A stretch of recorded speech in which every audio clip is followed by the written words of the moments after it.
তো শাহজালাল মজরতে এমনই তার মামায় চিন্তা করলা যে ই জায়গাত তো আমার বাগনারে ফাটাইতাম, ইটা খুদাই ইঙ্গিতে রসুল ইসলামর ইশারায় তাই সিদ্ধান্ত নিলা শাহজালাল তান বাগনা ফাটাইতা। ও বাগনারে তোরা পরীক্ষা করতা হরিয়া হইলা যে তুমি একটা বিচার করতে পারবানি, জঙ্গলে একটা ছাগলের উপরে একটা বাঘে হামলা করে লিছে, বিচার করতে পারবানি। বাগনায় হইলা জিও মামা, আপনি যদি দয়ার নজর রাখেন তে আল্লাহর ক্ষুদ্রতর উপরে ভরসা করিয়া হইতাম পারি আর আমি বিচার করতাম পারমু। ছাগল আর বাঘর বিচার ইটা করতে হইলে বাক্কা হিম্মতর দরকার নাইনি, আর হলা বেটা গইতে হইব। আমার মতো হঠাই মেসাবি পারমু নি ইটা। যাই হোক, বিচার করছোন, জিগাইলা কিতা বিচার করছো, বলে বাউয়ার দিয়ে খানো ধরছি আর ডাইনার দিয়ে দইও গালো 2 চোট দিছি বাঘর, আর দিয়া হয়েছি আর জীবনে বাঘর লগে ছাগলর লগে আর লাগতো না। ও দেখলা সেইয়া বাগনার মাঝে খামালতি আইছে, ও মাটির মুড় দিয়া হইলে ও মাটি যেন ওন তুমি ইসলাম প্রচার করতায়। মামুর গেছ তাই বিদায় লইলিছইন।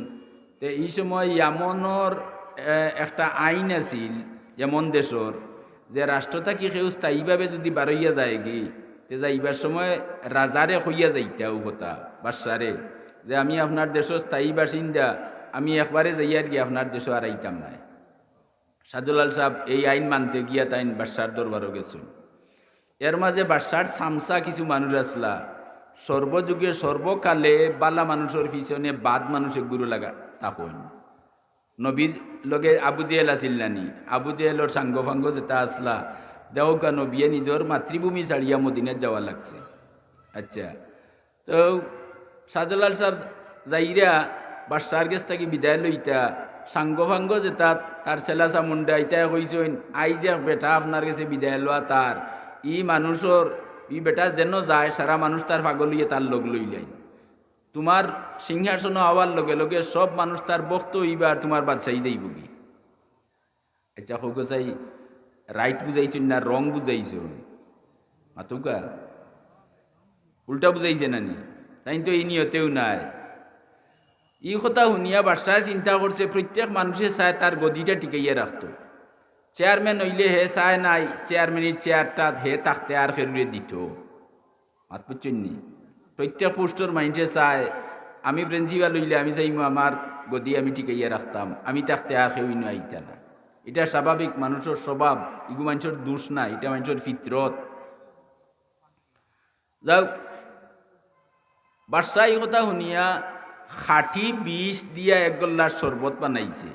যে সময় খাঁটি বিষ দিয়া শরবত বানায়, এই সময় বাদশার বড় ফুয়াই উবাইয়া দৃশ্যটা দেখে, কিন্তু হে জিকার না বলে এটা কিতা বা কি জিনিস, কিতার লাগি হরইন, এটা জিকার না। আর কোনো কোনো বর্ণনা তাইছে ফুয়া জিকাইছে, বাবা এই কিতা বলে ই শরবত বানাইয়ার একজন উচ্চ স্তরের মেহমান আইরে তার লাগি, এ লাগি কোনো খাদিম খুদ্দাম দিয়া নাই, কোনো মানুষ দিয়া অর্ডার দিলে তো বাদশার হাতে কাম করেনি কোনো, কিন্তু এখান নিজের হাতে, বুঝছেন নি, খাঁটি বিষ। শাহজালাল সাহেব গেছেন, যাওয়ার বাদে তান্ডে একটা চেয়ারও বয়াই লইছে, আর বাদশাহ তার সিংহাসনও বন। শাহজালাল সাহেবে কই লিছেন যে বাদশাহ আমি আপনার দেশের একজন স্থায়ী নাগরিক, আমি আপনার দেশ থাকি যাইয়ার গিয়া আর আমি ফিরিয়া আইতাম নাই, আমি বিদায় লওয়াতে আইছি।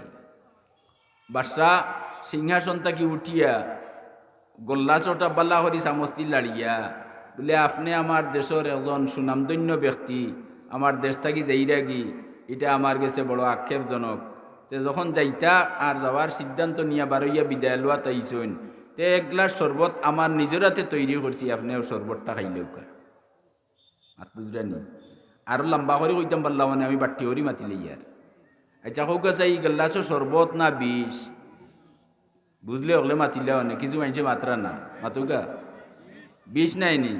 আর বিষ যেটা এটা 1 নম্বরের বিষ, খাঁটি বিষ। শাহজালাল মজরদে এমনি বাদশার ফুয়া যে বিষ বানায় শরবত বানায়, বাদশাহ জবাব দিছে শরবত, ফুয়ায় শুনছে মনে হয় শরবত, হেউ বইয়া দেখে তাই না তো লইছেন বিসমিল্লাহ হইয়া, আর খাইবার সময় কইছেন বিসমিল্লাহিল্লাযী লা ইয়াদুররু মা ইসমিহি শাইউন ফিল আরদি ওয়ালা ফিস সামা ওয়া হুয়াস সামিউল আলিম। দুয়া জানা থাকলে বাল্লা, আর জানা থাকে না তে শিকার চেষ্টা করুন যান, বাচ্চাইন তোরে শিকাইন যান। ই দুয়া 3 বার পড়িয়া যদি কেউ বিষু খাইলায়, হ্যাঁ, তে বিষর ক্রিয়া তার শরীরে অ্যাকশন করতো নাই। শাহজালাল সাহেব বিসমিল্লাহিল্লাযী দুয়া পড়ছেন, পড়িয়া আর খাইলিছেন, সারা গ্লাস খাইলিছেন। খাওয়ার বাদে দেখা গেল তার শরীরও খুব গাম জ্বরের, গাম বারোর শরীরটা কি। আর বাদশার অবস্থা কি হয়েছে এখানে আপনার আর জানার দরকার।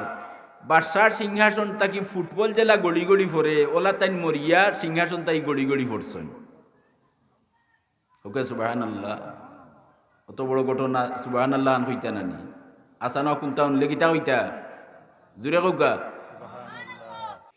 এখন শাহজালাল মদরদে ইমানি রহমতুল্লাহ আলাইহি তাই তো সুস্থ। আচ্ছা কৌকা চাই বিষ খাইয়া যে খায় হে মরত না যে দে হে মরত? হকলে মাতুকা খাওয়া মরত নানি, এটা তো উচিত কথা। কিন্তু দিল যে হে মরি গেল, ই খামটা খার কৌকা চাই জুড়ে চিল্লাইয়া কৌকা। খামটা খার আল্লাহর। আল্লাহ দেখাইয়া দিলে যে তুই বিষ দিয়া চাইরে মারতে, আর মারার বাসানিতে তো আমি আল্লাহর আতো বিষে মারতে পারে। ওখান থেকে শিক্ষা নেওয়া দরকার, মৌত আল্লাহর আতো। খালাকাল মাউত ওয়াল হায়াত, হায়াত মৌত খার আতো, বিষ দিয়ে মারতে পারবো নি। দাদি সেত মারছে, এক চুল পরিমাণ হরিয়া গেছে কি উফরে পড়ছে না। ওখন কয় আটে আর কয় আল্লাহ আমারে বাঁচাইছেন। কে বাঁচাইলা? আল্লাহ চিনা দরকার আছে। আল্লাহর কত দয়া আর কত মেহরবানি আমরা উপরে আছে। আচ্ছা যাক, কথা লম্বই যার গিয়া, আমি আমার বিষয়ের উপরে তোলা মারতাম, ওইবার নাই তো হইতো নাই। তো ও মরি গেল বাদশা, বুঝছেন নি। এখন মরার লগে লগে বাদশার ফুয়ায় উবাইয়া দৃশ্য দেখছে। ফুয়াটা কি আপনারা শুননি? দেখলো আমার বাবায় দিলা শরবত আর খাইয়া তাইন মরলা, এরে দিয়া তাইন মরলা আর খাইয়া হেন বাঁচি গেলা।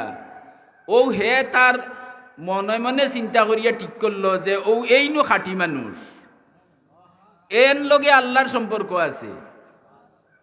আর শাহজালাল সাবর যে ফিগার আছিল, সেও একবার চোখ দিলে এর বাদে চোখ ফিরাইতো আর পারতো না। মাত বুঝছেন না? আল্লাহর অলির চেরার মাঝে ইলে একটা ছোট চমক আল্লাহ সৃষ্টি করে দিছিলা, চোখ দিলে আর চোখ ফিরাইতে হয়ে পারত না, পাগল হয়ে যেত তার লাগে। মাত বুঝছেন নি? এটা তো সাধনা করিয়া আল্লাহরে কলব আল্লাহ হারাই দিছ। এখন মন্ত্রী মিনিস্টার যেটা আসলা, এটা দেখলা রাজা মরি গেছেন, রাষ্ট্র চলত গিলা, ও তারা সবে জোরালোভাবে দরলা তান ফুয়ারে। কারণ নিজস্ব আইন হইল রাজার ফুয়া রাজা হইত, রাজা মরি গেলে ফুয়াই মানে না, কয় না আমি রাজা হইতাম না, আমিও ফিরসাবর লগে যাইমু গিয়া। মাত বুঝছেন না? কার লগে? শাহজালাল সাহেব একলা মামুর গেছে বিদায় লইয়া আইসলা, আর ফয়লাও তান সঙ্গী রাজার ফুয়া। মাত বুঝছেন না? আচ্ছা, রাজার ফুয়া সঙ্গী হইয়া আইসন। এখন মন্ত্রী মিনিস্টারে দর্শন ফিরসাবরে শাহজালাল মজরদে মনিরে যে আপনি না হইলে আমরার কথা মানছে না, আমরার কথা মানত না, আর যদি হে যায় গিতে দেশ বিশৃঙ্খলার চরম যাইব গিয়া, আর হে কোনো গদ্দিত বই যায় দেশ ঠিক থাকবো, আপনি দয়া করি তারে খুকা। ও তাইন মাথা তাত দিয়া হইলা, বাবা তোমারে আমি হইয়া তুমি অন বউ, আর আমার খেয়াল তোমার উপরে থাকবো। শুনছেন নি? আল্লাহর অলিয়ে গীতা হইছে, আমার খেয়াল তোমার ভাই। ই কথা শুনার লগে লগে তার মনে পেনা নাইছে যে তান কথা উল্টাই যে তো ঠিক হইতো নাই। হ্যাঁ, ও মানিলিছে তান কথা, মানিয়া এ সিংহাসন বই গেছে, আর তাই বিদায় লিয়া গেছেন গিয়া। 3 দিন 3 রাত তোর রাস্তা ফাওয়ে আটিয়া যাই রা, এই সময় গাড়িগুলা নাই। 3 দিন 3 রাত কোন রাস্তা গেছেন কি। আরো কতখান যাওয়ার বাদে ও তান বাগনা শাহ ফরান সাবর লগে বনির গড়ের আফন বাগনা, এন কিছু গরম মিজাজি আসলাম মামু বাগনা এখান হয়ে গেলা। যাই হোক, ও ফটো আইতে আইতে তার লগে 360 জন হয়েছে। মাত বুঝছেন নি? আচ্ছা, আপনারা এক উত্তর দৌকা চাই, শাহজালাল সাহেব বাদে যারা আসলা এরা আর কেউ অলি আসলা নি? একজনও না, একজনও অলি আসলা না, বুঝছেন নি? সব এরার ইতিহাস পড়লে দেখা যায় বর্তমান ইতিহাস পড়লে ভাইতা নাই, পুরাতন ইতিহাস পড়লে দেখবা আপনি যে শাহজালাল সাহর লগ ওলা মাইনসে লইছেন, ওলা যুবকে লইছে যে কলিমা পায় না, নামে মুসলমান কিন্তু কলিমা পায় না, পেশাব করিয়া পানি খরচ করতো এখান তার জানা নাই, বুঝছেন নি কথা। সুতরাং ও ধরনের মানুষের তান লগ লওয়ার কারণে এরার নাম কি হয়ে গেছে আউলিয়া। হুকা হলে চিৎকার দিয়া হুকা, অলির বহু বচন আউলিয়া। অলি কইলে একজন বুঝায় আর আউলিয়া কইলে বহুত জন বুঝায়। 360 জন বহুত নাইনি, ও এরা সব কি হয়ে গেছে অলি হয়ে গেছে, সব অলি হয়ে গেছে। তো অলির লগ লইলে অলিওয়া যায়। ড্রাইভারও লগ লইয়া কতদিন হ্যান্ডুবনি করতে করতে এসে কিতা হয় ড্রাইভার হয়ে যায়। অন্য আমরা একটা শিক্ষা পাইলাম যে আল্লাহ ভাইতে হইলে আল্লাহওয়ালা মানুষের লগ লওয়া লাগবে।